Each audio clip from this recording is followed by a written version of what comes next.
I get it, you're hitting too many pop-ups and ground balls and your coach is telling you that you're dropping your back shoulder. But let me tell you something, at least 70% of the players who I work from high school and college, that's not the true reason behind it. In reality, your back shoulder is always gonna work under your front shoulder. The main thing to keep in mind is when and how. I know your coach is telling you that you're dropping the back shoulder and that's the main reason why you're hitting so many fly balls and ground balls. If this is your current situation, you're watching the right video. In this video, I'm gonna show you how to use your back shoulder like players in college and professional baseball. And I'm gonna give you 3 easy ways to fix it. And make sure you stay until the last one because the last one was the one that it changed my perspective on how to create good direction with my shoulders. In case that you don't know who I am, my name is Carlos Garcia. I played 13 years professionally with the Kansas City Royals and San Francisco Giants. And in the last 4 years, I've been helping players from high school and college take the game to the next level physically and mentally. Okay, let me show you real quick why dropping your back shoulder might not be the reason of why you're hitting too many fly balls and ground balls. So first of all, something that we have to understand is that the back shoulder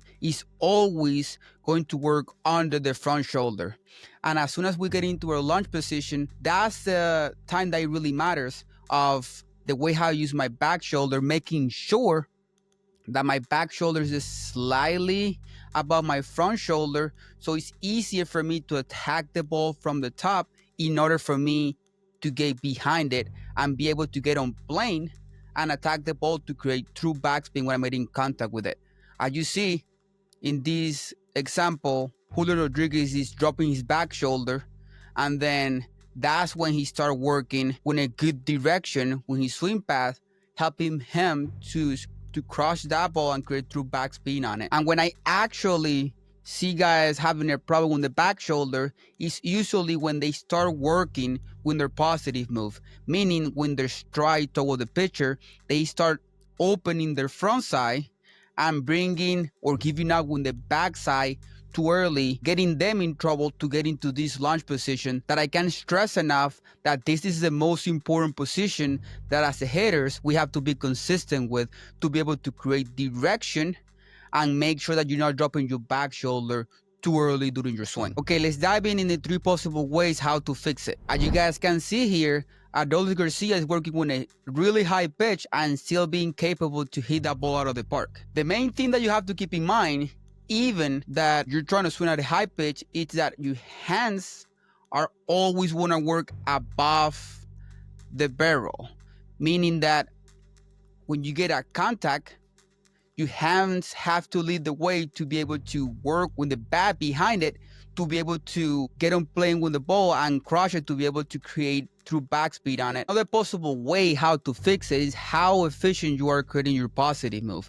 You have to make sure that your backside is the one leading your movement forward and keeping your back shoulder slightly above the front one in order for you to get on a good posture and create a good direction with your shoulders, so it's easier for you to get on plane and crush those pitches, especially when it's a high pitch, even though we have to make sure that we work with our back shoulder slightly above your front shoulder, so it's going to be easier for you to attack that pitch and be more consistent with it. Okay, let's use my swing for example.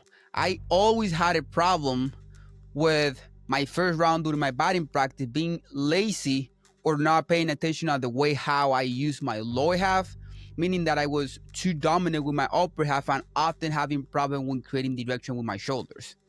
So the main reason why I'm bringing this up to you is because, like, even when you're missing under the ball, as you guys can see here, the back shoulder, it's not necessarily the main problem.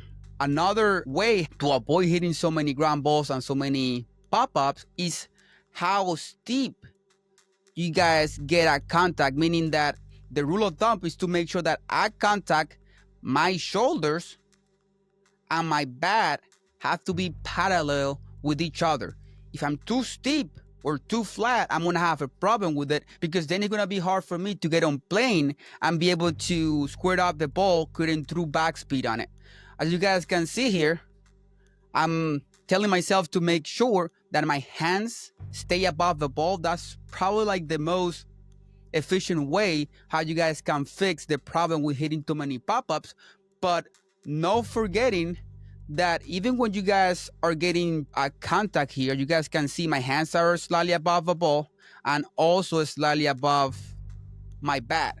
As soon as you guys get there, The rule of thumb too, or something that you shouldn't forget, is that your bat should be parallel with your shoulders in order for you to be consistent eye contact to be able to create good backspin into the ball. Another thing that I see from guys hitting too many fly balls is that their coaches often tell them to start like chopping at the ball, thinking too much with the top hand. That thought process has its pros and cons. If you're the type of hitter that like to think like you're so dominant when you're top hand and start thinking that you chopping at the ball is working for you, I don't have a problem with you having that thought process. But if you're hitting so many fly balls, even when you're thinking to stay on top of the ball when you top hand, I have a solution for you.